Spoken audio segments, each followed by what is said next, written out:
ಪಾತ್ರೆ ಬಿಸಿಗಿಟ್ಟಿದ್ದೇನೆ. 1.5 table spoon ಅಷ್ಟು coconut oil ತೆಂಗಿನ ಎಣ್ಣೆ ಹಾಕೊಳ್ತೇನೆ. ಎಣ್ಣೆ ಬಿಸಿ ಆಗಲಿ. ಎಣ್ಣೆ ಬಿಸಿಯಾದ ನಂತರ ಅರ್ಧ ಟೀ ಸ್ಪೂನ್ ಸಾಸಿವೆ ಮಸ್ಟರ್ಡ್ ಸೀಡ್ಸ್ ಹಾಕೋಣ. ಅದು ಚಟಪಟ ಆಗಲಿ, ಕ್ರ್ಯಾಕಲ್ ಆಗಲಿ. ಈಗ ನಾನು 6 ಎಸಳು ಬೆಳ್ಳುಳ್ಳಿ ಗಾರ್ಲಿಕ್ ಅದನ್ನು ಕ್ರಷ್ ಮಾಡಿ ಹಾಕೊಳ್ಳಿ, ಗುದ್ದಿ ಹಾಕೊಳ್ಳಿ. ಆನಂತರ 1 ಕಡ್ಡಿ ಕರಿ ಲೀವ್ಸ್ ಒಗ್ಗರಣೆ ಸೊಪ್ಪು,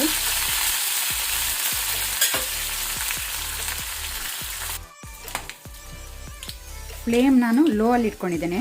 ಬೆಳ್ಳುಳ್ಳಿ ಕೆಂಪಾಗಲಿ.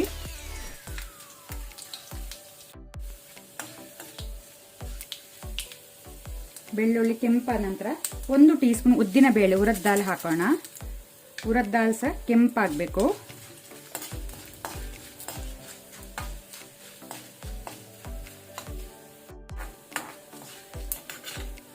ಇಲ್ಲೀಗ ಉದ್ದಿನ ಬೇಳೆ ಕೆಂಪಾಗಿದೆ, ಸಾಕು. ಈಗ ನಾನು 3 ರಿಂದ 4 ಹಸಿಮೆಣಸು ಗ್ರೀನ್ ಚಿಲ್ಲಿ ಹಾಕುವ.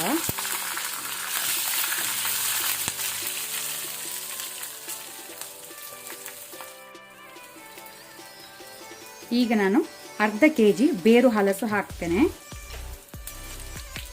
ಬ್ರೆಡ್ ಫ್ರೂಟ್,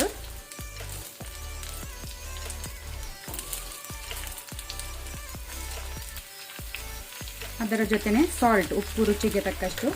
ಆನಂತರ 1/4 ಟೀ ಸ್ಪೂನ್ ಅಷ್ಟು ಅರಸಿನ ಟರ್ಮರಿಕ್. ಇದನ್ನೊಮ್ಮೆ ಒಳ್ಳೆ ಮಿಕ್ಸ್ ಮಾಡುವ. ಈಗ ನಾನು 150 ml ನಷ್ಟು ಕೊಕೊನಟ್ ಮಿಲ್ಕ್ ಹಾಕೊಳ್ತೇನೆ. ತೆಂಗಿನ ಹಾಲು 150 ml ಉಂಟು.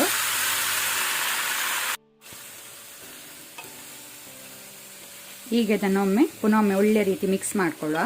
ಫ್ಲೇಮನ್ನು ನಾನೀಗ ಮೀಡಿಯಮಲ್ಲಿ ಇಟ್ಕೊಂಡಿದ್ದೇನೆ. ಬೇಗ ಬೇಯ್ತದೆ, ಜಾಸ್ತಿ ಹೊತ್ತು ತಗೊಳ್ಳೋದಿಲ್ಲ ಬೇಯಲಿಕ್ಕೆ. ಬೇಕಂದ್ರೆ ಸ್ವಲ್ಪ ನೀರು ಹಾಕೊಳ್ಬೋದು. ನಾನು ಹಾಕ್ತಾ ಇಲ್ಲ, ಬರೀ ತೆಂಗಿನ ಹಾಲಲ್ಲೇ ಇದನ್ನು ನಾನು ಬೇಯಿಸ್ತೇನೆ. ಬಾಯಿ ಮುಚ್ಚಿದನ್ನು ಬೇಯಲಿಕ್ಕೆ ಬಿಡುವ. ನಮ್ಮ ಪಲ್ಯ ರೆಡಿಯಾಗಿದೆ. ಸರ್ವ್ ಮಾಡಲಿಕ್ಕೆ ಫ್ಲೇಮ್ ಆಫ್ ಮಾಡ್ಕೊಳ್ಳುವ. ಮೇಲೆಯಿಂದ ಕೊತ್ತಂಬರಿ ಸೊಪ್ಪು ಹಾಕುವ, ಕೊರಿಯಂಡರ್ ಲೀವ್ಸ್.